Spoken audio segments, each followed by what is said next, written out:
আজকে আমি যেই জায়গাটাতে এসেছি এটাকে বলা হয় বুন্দারান এইচআই বা ব্যাং ডিকেআই। এটা জাকার্তা শহরের অন্যতম একটা প্রধান কেন্দ্রস্থল বা মিডল সেন্টার বলা হয়।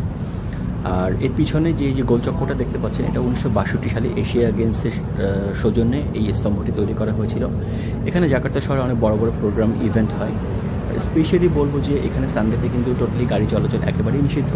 তো তখন এখানে সাইক্লিং হয়, লোকজন এখানে হাঁটাহাঁটি করে, জগিং করে, ছোটো ছোটো ফেস্টিভ্যাল হয়, প্রোগ্রাম হয়। আর এটা বেসিক্যালি একটা স্টেশন।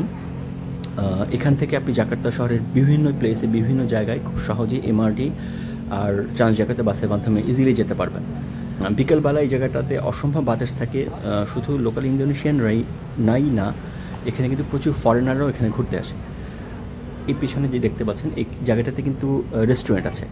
সো এখানে খাবার দাবারের ব্যবস্থা আছে। সো ট্যুরিস্টদের জন্য আসলে রিক্রিয়েশন করার জন্য একটা অন্যতম দর্শনীয় স্থান এটা কিন্তু হতে পারে। এবং আমি রেকমেন্ড করবো যে যারা ইন্দোনেশিয়াতে ঘুরতে আসবেন, জাকার্তাতে আসবেন, মাস্ট এখানে ঘুরতে আসবেন, দেখতে আসবেন। জায়গাটা কিন্তু খুবই সুন্দর।